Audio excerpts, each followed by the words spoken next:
Muy buen día, amables amigos de Alternauta.mx. Qué bueno que nos acompañen el día de hoy. Se encuentra con nosotros Adrián Escamilla, él es secretario académico del Programa Universitario de Estudios sobre Democracia, Justicia y Sociedad de la Universidad Nacional Autónoma de México, y a quien le agradezco mucho que se haya dedicado esta tarde a platicar con nosotros. Adrián, un gusto.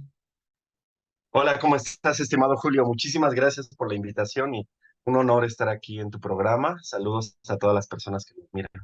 Oye, qué interesante el tema que vamos a tratar hoy acerca de la injusticia fiscal. Vamos a ir explorando un poco más y más el tema. Nos vas a invitar también a una conferencia, pero queremos empezar por esta parte. ¿Qué es la injusticia fiscal? ¿A qué nos referimos y de qué va, digamos, este tema en nuestro país? Bien, bueno, esa es una muy buena pregunta y es amplio el tema. Concretamente, la injusticia fiscal es lo contrario a la reivindicación de los sistemas fiscales como un mecanismo para la redistribución del ingreso. Es decir, cuando hablamos de justicia fiscal, estamos hablando de que la política fiscal tiene que servir para corregir las grandes inequidades que existen en las sociedades modernas, estas grandes inequidades que nosotros podemos ver en pequeñas, grandes fortunas y una masa de población empobrecida. Estas grandes distancias de ingreso pueden y deben ser corregidas por medio de la política fiscal, en un acto de reivindicación y de justicia fiscal. Cuando decimos que un país es injusto fiscalmente o la injusticia fiscal es el negar esa reivindicación de la política fiscal y por lo tanto negar una de las funciones que tiene el Estado, que es velar por el bienestar común. Entonces, a eso es a lo que nos referimos básicamente por justicia fiscal. Esto está inscrito en toda una corriente de pensamiento que habla de la democracia económica, que habla de que la democracia no solamente es votar y ser votado, sino que la democracia tiene que ser desarrollo, igualdad, equidad, bienestar bienestar material para todas y todos. Entonces, en esta corriente de pensamiento que es de la democracia económica, se inscribe esta parte de la justicia fiscal, que insisto, es un acto de reivindicación de la política fiscal como herramienta para la distribución del ingreso. A esto se refiere. Me parece muy interesante. ¿Qué tal si ahorita abundamos más sobre un par de preguntas que te quiero hacer y acerca de estos modelos? ¿Qué se discute acerca de la redistribución, digamos, de la riqueza, pero a través del pago de impuestos? Pero por lo pronto me gustaría que nos dijeras acerca de la conferencia magistral que habrá este miércoles, quién va y cómo le pueden hacer las personas para poder, para ingresar, digamos, y escucharlos. Y en el programa universitario de estudios sobre democracia, justicia y sociedad de la UNAM, que dirige mi querido colega y amigo el doctor John Ackerman, estamos impulsando, mejor dicho, una línea de investigación cerca de justicia fiscal e impuestos a la riqueza. Estos dos conceptos, estos dos temas se relacionan porque desde nuestra perspectiva, en el marco actual de grandes desigualdades, de hiperconcentración del ingreso, que podemos visualizar en grandes fortunas que amasan cantidades estratosféricas de riqueza. Por ejemplo, aquí en México tenemos a Carlos Slim como uno de los hombres más ricos del mundo, ¿no? Entonces, en ese sentido, los impuestos a la riqueza vienen a ser pues un pequeño acto de justicia, de reivindicación de la política, insisto, la política fiscal como mecanismo de redistribución. Cobrar una pequeña tasa impositiva a estas grandes fortunas, que es como quitarles un pelo a un gato, ayudaría, sin embargo, muchísimo al enorme gasto social que se está acumulando, a las necesidades de inversión pública, etcétera. Entonces, estos dos grandes conceptos, que es la justicia fiscal y los impuestos a la riqueza, los estamos articulando y desarrollando una línea de investigación en el PUETS, que es el acrónimo de nuestro programa, y en el marco de ello hemos organizado esta conferencia magistral con Adrián Falco. Adrián Falco es el copresidente de la Red Latinoamericana por Justicia Económica y Social. Es una organización que acuerpa a muchísimas organizaciones en América Latina, organizaciones sociales, activistas, movilizaciones, pero también departamentos de estudio, universidades y grupos sociales que han decidido pues luchar por este tipo de gravámenes y por la justicia fiscal. Entonces, él está aquí en México, invitado por programa universitario y va a dictar una conferencia que se va a transmitir por redes sociales, ahí a través de las redes sociales de nuestro programa universitario, que son @Poetsunam, todo junto, en YouTube, en Facebook, en Instagram, en Twitter. Ahí se va a transmitir de manera abierta esta conferencia, en donde nuestro invitado nos va a hablar más a detalle de estos temas, ¿no? De la justicia fiscal en América Latina, cómo va, cuál es la situación de este tema en los países de la región, cómo se encuentra el estado de avance de los impuestos a la riqueza. Sabemos que hay países donde ya se implementan este tipo de gravámenes, como en Argentina, como en Bolivia, donde hay diferentes maneras en que se hace. Hay, en Ecuador, por ejemplo, a las fortunas, a las herencias, perdón, en Argentina de una forma extraordinaria en el contexto de las secuelas de la pandemia. En fin, nos va a hablar también de cuál ha sido el balance en estos últimos años de la implementación de estos impuestos, qué tanto se ha recaudado, qué tanto han corregido las inequidades de ingreso que acabo de mencionar. Y en particular, él va a aterrizar esta conferencia, esta conversación, en el tema del fraude fiscal. El fraude fiscal, bueno, abarca muchos aspectos, pero básicamente habla de evasión de impuestos, desviación hacia los paraísos fiscales, en fin, muchos temas. Y él nos va a hablar de cuál es el impacto de este fraude fiscal en América Latina sobre las finanzas públicas y en concreto sobre los planes de inversión en educación, es decir, cuánto de ese dinero que nos hace falta en los países latinoamericanos para fortalecer los sistemas educativos, cuánto de ese dinero se va por el caño de la defraudación y de la evasión y la ilusión y los paraísos fiscales. Entonces, él es una persona que ha trabajado estos temas desde hace muchos años, es de los fundadores de esta red, que ya tiene casi 20 años de existencia y tiene mucha participación en varios países de la región y bueno, es una voz experta y muy interesante para hablar de estos temas que, insisto, pues tenemos que hablar de ellos, ¿no? No son tan complejos, no son tan complicados. A veces nos han querido vender la idea de que los temas fiscales son abrumadores, complicados y bueno, claro, ¿no? A veces hacer nuestra declaración de impuestos cuesta trabajo y esos temas lo tenemos que hacer con el auxilio de un contable, de un contador, una contadora, un contador, Sí. pero no es tan complicado cuando uno lo analiza desde el punto de vista macro, desde el punto de vista de hacia dónde se están generando los problemas al respecto. Entonces, Oye, pues pues, invitadísimos a esta conferencia. Sería bueno que perfecto. se conecten, hagan sus preguntas por redes y que empecemos a conversar públicamente de estos temas, ¿no? Y apuntando, claro, a la necesidad de una reforma fiscal en nuestro país, que ese es un gran tema. Hay muchos avances en esta gestión, pero también muchos pendientes. Oye, Estamos esta hablando. reforma, ¿cómo tendría que ser? Porque digo, al final de cuentas, el tema, como lo planteas, pues es que hay muy pocas personas que tienen mucho dinero y hay mucha gente que es el grueso de la población que no tiene acceso a lo más elemental, a lo más básico. En principio, ¿crees que parte de, digamos, para arreglar este problema de la desigualdad sería entonces una reforma fiscal? ¿Qué tanto, digamos, de la solución es eso? Sí, bueno, es una gran pregunta. En primer lugar, eh, nuestro país hasta el 2018 tenía una situación muy peculiar, que el Estado, después de recaudar sus impuestos y de gastarlos, después de eso resulta que la desigualdad en algunos años no se corregía, sino que aumentaba.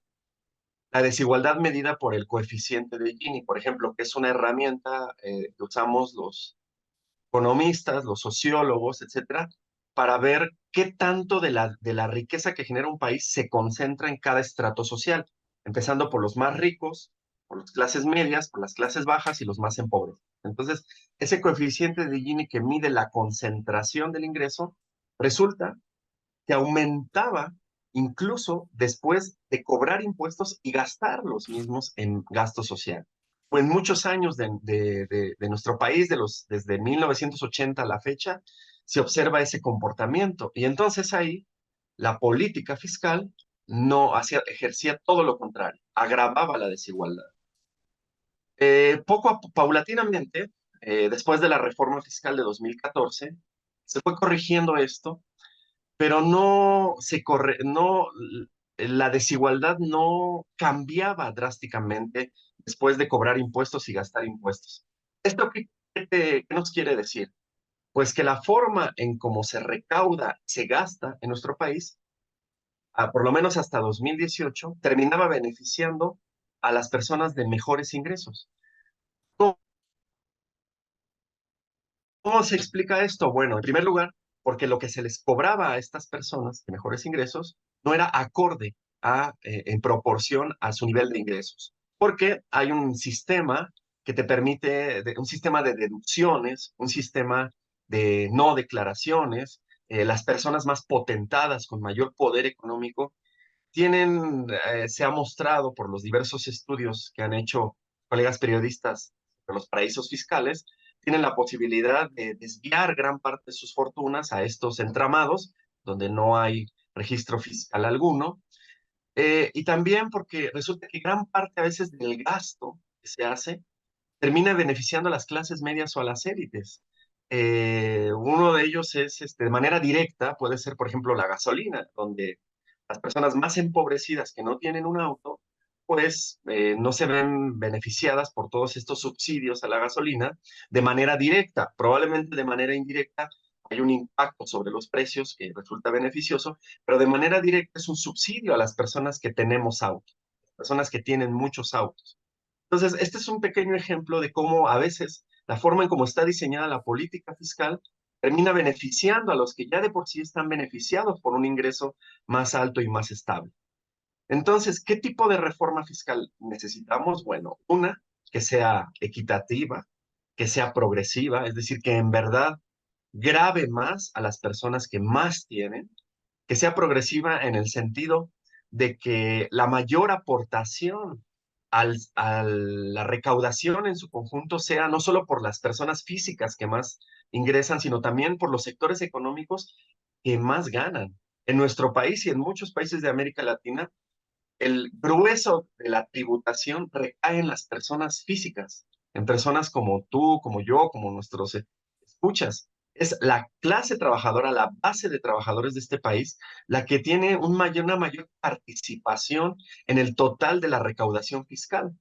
Cuando esto tendría que ser al revés, cuando tendrían que ser los bancos, grandes empresas, tendrían que ser las mineras, tendrían que ser esas grandes compañías que tienen ingresos megamillonarios anuales, las que tendrían que tener una mayor participación en la recaudación. Entonces, concretamente, ¿qué tipo de reforma fiscal necesitamos? Bueno, una que subvierta, que ponga de cabeza la situación actual y que eh, genere condiciones para que el, después de que se cobren impuestos y se gasten los impuestos, en verdad haya una corrección drástica en el coeficiente de Gini, es decir, que modifique los niveles de concentración del ingreso. Eso es lo que necesitamos hacer. Digo, se dice fácil, es verdaderamente complicado.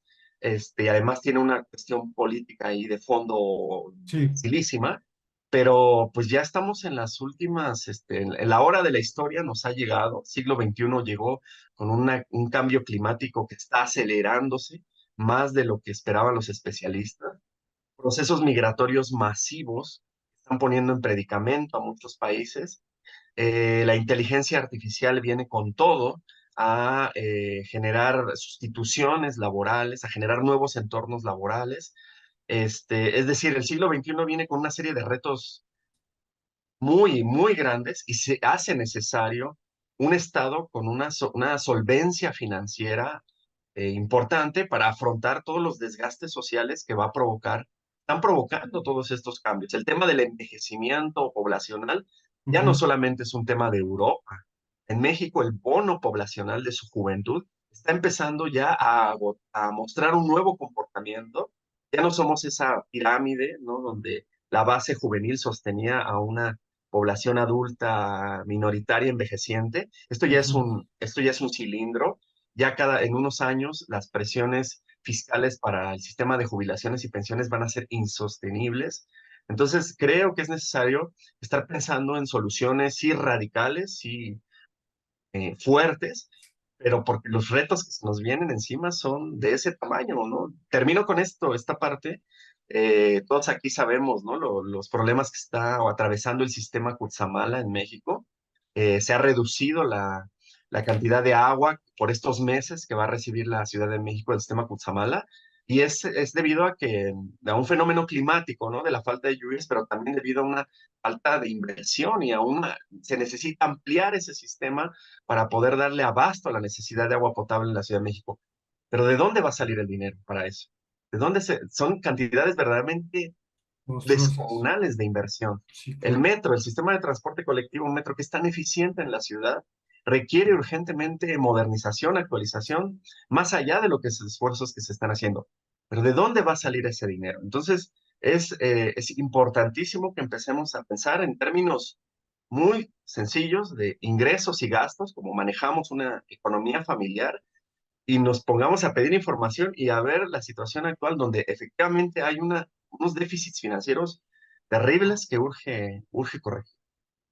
Oye, súper interesante y súper complejo el tema porque involucra todo, básicamente toda la sociedad, pero pese a tantos cambios que ha habido y que mencionaste, creo que en los últimos años en México ha habido una constante y es precisamente este problema de que los ricos se hacen más ricos. Y hay un caso bastante famoso que es el de el dueño de la televisora Televisión Azteca, Ricardo Salinas Pliego, quien está renuente a hacer un pago de impuestos de miles de millones de pesos, según lo entiendo, y me parece que son 10.000 millones de pesos la cifra.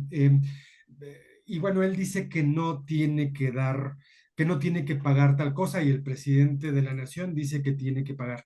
Y tú cuando ves la realidad de los que pagamos impuestos, o sea, yo no me quiero imaginar qué pasa si le debo 50.000 pesos a Hacienda y Crédito Público. ¿Qué sucede? Que hay gente que se puede quedar sin pagar estas cantidades que son monstruosas de dinero, que pueden ser incluso para cambiar, si tuviéramos ese dinero junto y lo pudiéramos aplicar en políticas públicas, podríamos cambiar el rumbo histórico de una población. Y sin embargo, hay alguien que no le quiere pagar al fisco y utiliza pues los recursos que utiliza y se defiende bastante bien, me parece. Pero bueno, me gustaría un poquito que hiciéramos alguna reflexión sobre el contexto en el que estamos, en el que una persona que debe 100.000 pesos al fisco se puede ir a la cárcel, y hay gente que debe estas cantidades de dinero y que está como si nada, viajando en avión y en helicóptero y teniendo lujos y comprando y haciendo y diciendo qué es lo que sucede en este país. Y bueno, ahí yo creo que hay tres niveles para responder esta pregunta. Primero, el nivel ético. Estas personas, como este gran evasor, eh, no tienen ni remordimiento ni vergüenza alguna. Basta con ver sus redes sociales y la manera como se expresa. Porque parte de la postura de que él genera empleos, él genera inversiones, él genera condiciones económicas para que ciertas familias obtengan un ingreso. Y eso, desde su punto de vista, le da la autoridad para decidir si paga o no sus impuestos. Porque hay una idea muy arraigada en muchas personas de que como es dinero, los impuestos son dinero resultado de nuestro esfuerzo, de nuestro trabajo, etcétera. Sí, Para empezar, ahí hay un tema que discutir porque no todo es sencillamente generado por nuestro esfuerzo, ¿no? Por ejemplo, yo voy a trabajar y me esfuerzo mucho y todo, pero para llegar a mi trabajo utilizo un transporte público, que está subsidiado. Para llegar a mi trabajo me preparé en una universidad que es pública. pagó mis estudios, pagó a los profesores que me enseñaron. Cuando voy a mi trabajo hay jardines muy lindos que me van generando tranquilidad y concentración, y esos jardines están acondicionados y están cuidados con dinero público. Entonces, primero está la idea de que todo el ingreso que yo obtengo es por mi esfuerzo, lo cual hay que cuestionar. Segundo, ¿no? Una vez que ya tengo el ingreso, pues no se lo doy al Estado porque el Estado es corrupto, porque el gobierno se lo gasta en viajes, en yates para unos cuantos, porque no es eficiente gastando el dinero, ¿no? Entonces, estos elementos hay que discutir, insisto, o sea, esta dimensión de la discusión es una dimensión subjetiva, política, en personas como este sujeto que mencionas, se traducen a escala mayor en el sentido de que yo no pago impuestos porque yo genero ingresos, yo genero empleos, y además yo gasto mejor que el gobierno. Si yo le diera ese dinero al gobierno, el gobierno seguro se lo gastaría en escándalos, ¿no? Como el del INAI, por ejemplo, el comisionado, fue el escándalo de la semana pasada, ¿no? El comisionado que se gastaba el dinero en table dance, ¿no? Ahí está un ejemplo de qué le doy el dinero al gobierno si el gobierno y sus instituciones autónomas son un despilfarradero. Entonces, ahí hay una dimensión ética, ¿no? Estos personajes pueden hablar con tal cinismo, con tal desfachatez, porque desde su concepción están haciendo lo correcto, es lo ético, ¿no? Digo, habría que discutir. En un primer lugar. En segundo lugar, ¿por qué hacen esto? Porque tienen los recursos también para pagar bufetes de abogados que se dedican a buscar las falencias, los pequeños omisiones que existen en la ley, las contradicciones en la misma, y tienen la capacidad para pagar esos enormes bufetes de abogados que les ayudan a, eh, a postergar los litigios, a alargarlos o a buscarle una salida a los mismos, algo que tú y yo no tenemos, ¿no? O sea, si nosotros le Ujú. debemos 50,000 pesos al fisco, pues los tenemos que pagar porque sabemos que si le pagamos a un abogado que nos ayude a esto, probablemente nos salga más caro el caldo que las albóndigas, Por como supuesto. dicen por ahí. Pero hay otra dimensión que también vale la pena señalar y es, retomando este mismo personaje, que hace poco, ¿no? Perdió un juicio con un trabajador que demandaba a una de sus tiendas por despido injustificado. El trabajador exigía una compensación de 300,000 pesos, algo así. El trabajador ganó el juicio, después de batallarle mucho, y este sujeto en sus redes sociales publicó, bueno, no me preocupa porque esos 750,000 pesos yo los gano en 3 minutos y medio. Ahí está, para quien quiera buscar ese tweet, ahí lo tiene seguramente todavía guardado. Entonces, tú no se pregunta, ¿qué está pasando en el mundo que haya sujetos capaces de ganar 750,000 pesos en 3 minutos y medio? Cuando tú y yo, yo necesitaría 2 años o más para poder ganar esa cantidad, ¿no? 2 años de mi Sí, vida que para sí, él sí, sí. son 3 minutos y medio. Entonces, ahí también hemos llegado a un momento de la sociedad actual donde el modelo económico está diseñado de tal suerte que estructuralmente está generando estas grandes inequidades de sujetos que amasan fortunas diarias y millones de trabajadores que no pueden más que salir adelante con el día a día. Y si dejan de trabajar un día, olvídate, como lo mostró la pandemia, ¿no? Si un día dejamos de trabajar, es horrible para nuestras familias. No hay quien lleve el pan a la casa. Entonces, ahí hay una dimensión estructural muy importante de analizar que está generando estas grandes inequidades y que le da el poder político a estos sujetos para decir con la mano en la cintura, no quiero pagar, ¿y qué? ¿No? Ujú. Desde su concepción ética, están Sí, actuando bien, eh, tienen los recursos para pagar abogados que los protejan. Por el otro lado, son capaces incluso de desestabilizar economías, simplemente cerrando tiendas, cerrando actividades, relocalizándolas, este, tratan de poner de rodillas a los gobiernos que tienen una situación complicada para negociar con estos personajes, que efectivamente tienen gran poder económico y pues además este hombre dueño de medios de comunicación pues tiene tiene también el poder de difundir mensajes que pueden llegar a calar hondo. Qué difícil, y digo, también el contexto está como para, digo, yo he visto y seguido algunos eh, productos de redes sociales, hay mucho vendedor de humo, mucha gente que te viene a decir, mira, fácilmente tú puedes conquistar, llegar a la cima si sigues este procedimiento que yo te voy a vender, pero la realidad, no sé si tú estés de acuerdo conmigo y quisiera que me platicaras un poco, es que hay una estructura social que no, y política y administrativa y contable también y fiscal, que hace que no sea tan sencillo para todos poder tener, por ejemplo, una empresa, la conformación de una empresa, la conformación de un negocio, la conformación, ya no digas de un grupo de negocios, la simple adquisición de una franquicia no es para todos. En este sentido, ¿tú crees que esta reforma fiscal podría ayudar, si está bien planteada, por supuesto, que también eso hay que ponerlo siempre en duda? eh, ¿Crees que pueda dar pie a que la gente pueda tener más, digamos, apertura, a poder tener un propio negocio, a poder tener, administrar mejor, digamos, su dinero? Yo creo que ese tipo de cuestiones también tienen que mejorarse. Eh, la, las facilidades para la tributación, la simplificación de las maneras en que declaramos nuestros impuestos, Sí, esa parte técnica es algo que por supuesto tiene que incluirse en una reforma fiscal.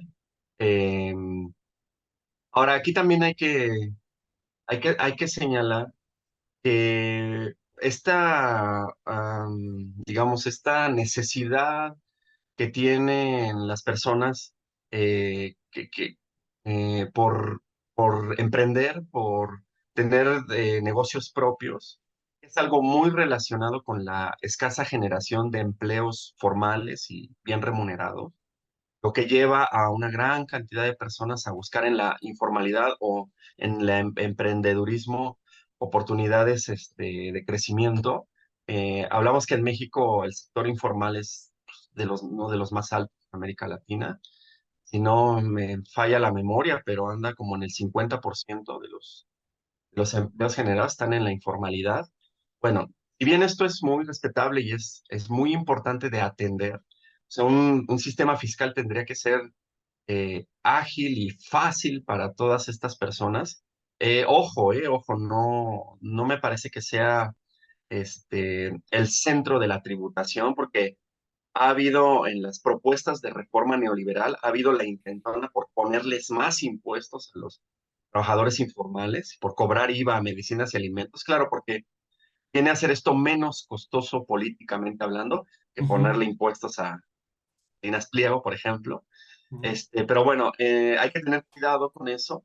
Pero sí, o sea, es muy importante también que haya una simplificación técnica y el fomento a una cultura del pago de impuestos que desmitifique la idea, ¿no? De que los impuestos solo sirven para la corrupción, de que los impuestos es robarnos el dinero que trabajamos, ¿no?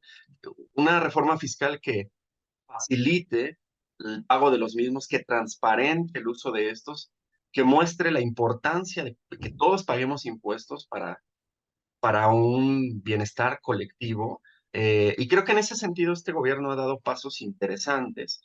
Muchas veces se ha cuestionado el por qué este gobierno no ha hecho una reforma fiscal, teniendo, como lo tuvo al inicio de la administración, pues una mayoría en las dos cámaras y una abrumadora fuerza electoral y política. Bueno, pues creo que antes de aplicar una reforma fiscal es importante primero sanear esto, ¿no? Primero acabar con los excesos en el gasto, de faraones, con el faranoísmo en el gasto público al que habían llegado administraciones anteriores, ¿no? De tener hasta comedores privados y choferes particulares y bueno, un faranoísmo que todavía queda por ahí en algunas áreas del Estado. Este caso del INAI, ¿no? Que explotó la semana pasada, es una muestra que todavía hay personajes públicos que se gastan el dinero público en borracheras y en cuestiones privadas.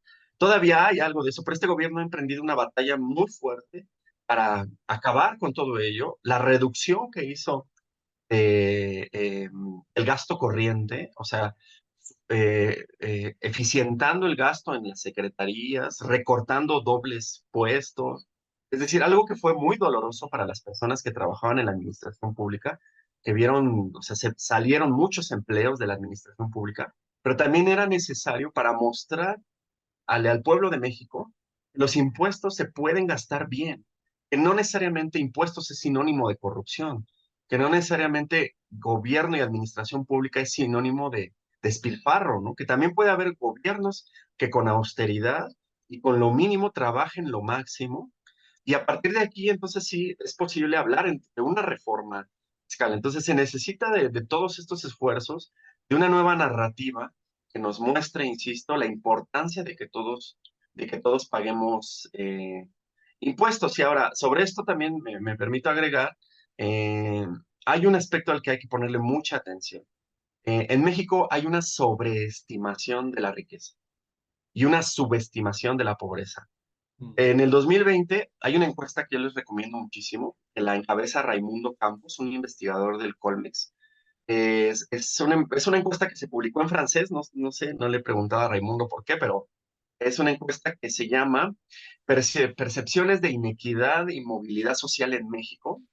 Es una encuesta, a mi juicio, uno de los mejores ejercicios demoscópicos que se han hecho en los últimos años, junto con el nuestro, por supuesto, que hicimos en el PUEDS, la Encuesta Nacional de Culturas Políticas y Democracia. Pero bueno, Raimundo Campos muestra en ese estudio que en México la mayoría de la población considera que la riqueza anda por ahí del 30% de la población.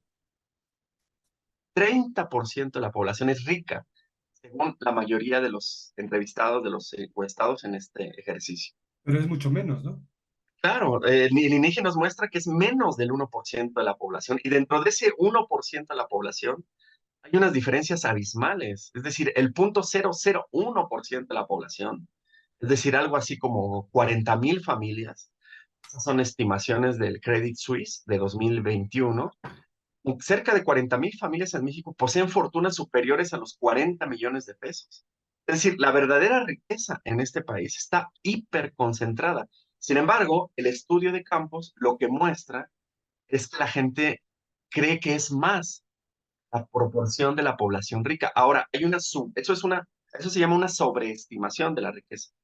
Ahora, hay una subestimación de la riqueza. Lo mismo en ese ejercicio le preguntan a las personas cuánto porcentaje de la población creen que es pobre. Pobre. Y la respuesta anda por ahí del 45%, 40-45%. Los datos en ese entonces nos mostraban un porcentaje de la población mayor en pobreza. Entonces, ¿qué significa esta sobreestimación de la riqueza y esta subestimación de la pobreza? Que hay una especie de temor a poner impuestos progresivos, porque tarde o temprano el mexicano en su mayoría cree o piensa que estos le van a afectar. Es decir, que estaríamos como dándonos un balazo en el pie a nuestras aspiraciones de tener más ingresos. Entonces, por eso hay como una especie de resistencia. Sin embargo, aquí tendría que ser importante una amplia campaña de divulgación, de difusión de la realidad, y es que no es así. O sea, una persona que gane 40,000 pesos mensuales, es decir, un profesionista, clase media, bien ubicado en sectores eh, mm, de la inteligencia artificial, la mecatrónica, laboratorios, etcétera.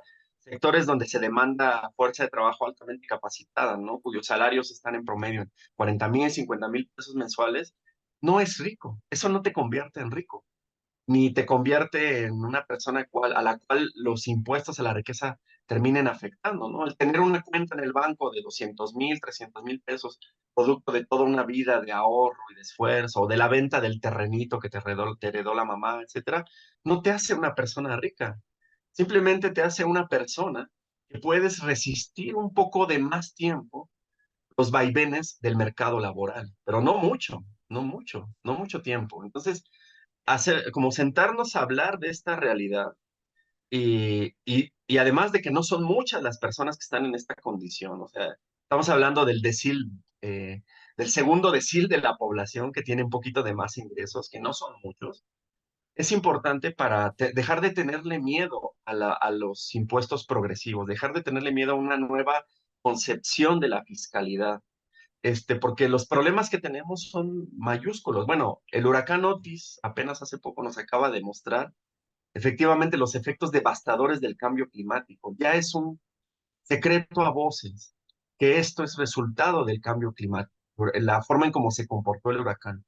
Los saldos sociales que dejó y los saldos económicos se cuantifican por miles y miles y miles de millones. Este, ¿De dónde vamos a sacar el dinero para afrontar estos fenómenos que se están volviendo cada vez más recurrentes? Es decir, sí tenemos, a través de la fiscalidad hay un ángulo, un enfoque que nos permite ver las problemáticas en general que tenemos de una manera distinta, y que nos hace un llamado de atención sobre la urgencia de tomar decisiones drásticas. Oye, Adrián, pues te agradecemos mucho. La verdad es que es súper interesante el tema. Estamos en alternauta.mx. Le agradecemos mucho a Adrián Escamilla. Y creo que por último, sí me gustaría comentarte que pues detrás de, o sea, no se trata de cualquier fuerza, la fuerza de las familias más influyentes y más poderosas económicamente en nuestro país. Pues digo, tienen detrás de sí toda una estructura, si bien, como tú dices, se necesita toda una campaña para generar esta concientización, pues también se van a enfrentar a toda la campaña de estos dueños de la comunicación para aseverar, digamos, desde sus puntos de vista, que pues el gobierno también hace mal lo de gastar el dinero público. Y bueno, casos como el que mencionas del INAI, del comisionado o excomisionado Oscar Mauricio Guerra Ford, que fue el encargado de hacer el tema de la Plataforma Nacional de Transparencia, que también fue muy criticada en su ejecución y su dispendio, pues digo, no abonan, digamos, a la defensa del proyecto de la organización a través del Estado, ¿no? Entonces genera más bien también dudas y también desconfianza. Entonces, me parece que también hay otra parte que pues realmente están pateando el avispero con esta serie de reformas. He visto yo N cantidad de críticas, yo recuerdo bastantes caricaturas donde estos personajes básicamente están mangoneando y están tratando como títere al presidente en turno, llámese el último, llámense los dos últimos. Es decir, no es cualquier fuerza. Se van a poner entonces duros las descalificaciones, ¿no? Sí, sí, estamos frente a una situación pues complicada.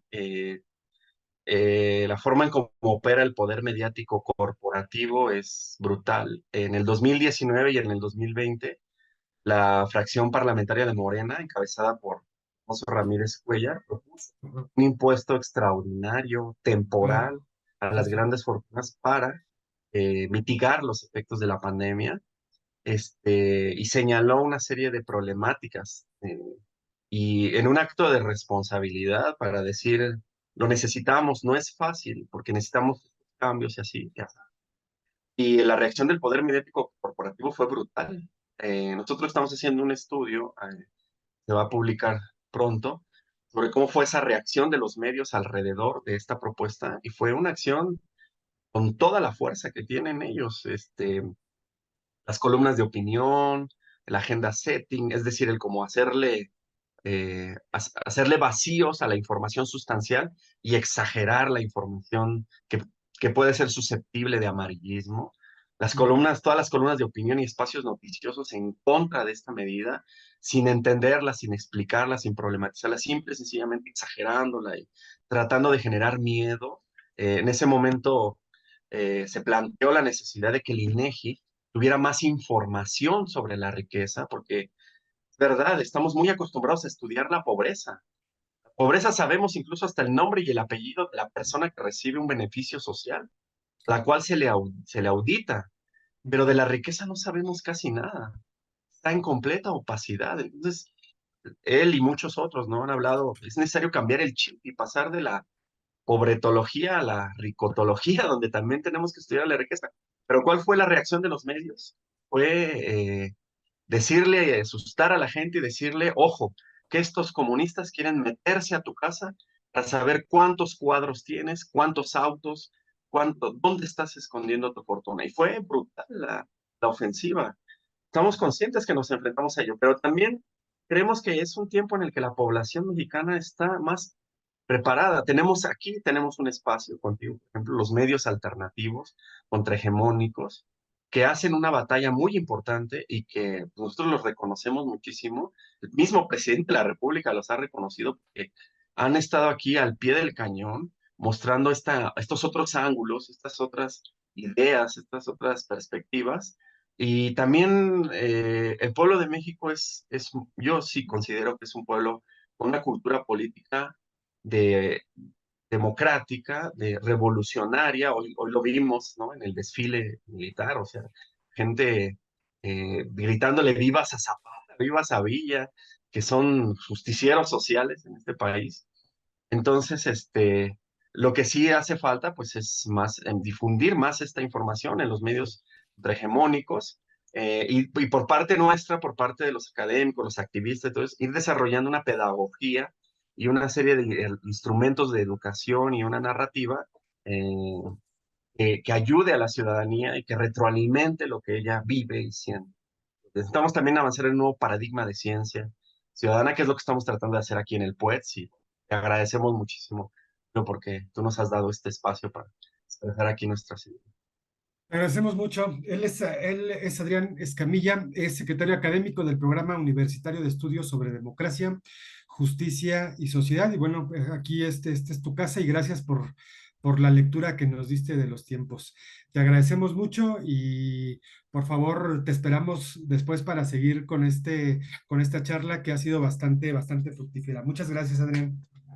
Gracias a ti, Julio. Y vayan, bueno, asistan a la conferencia virtual, asistan desde su lugar donde puedan. Va a estar muy, muy interesante. Te agradecemos mucho. Un abrazo. Abrazos.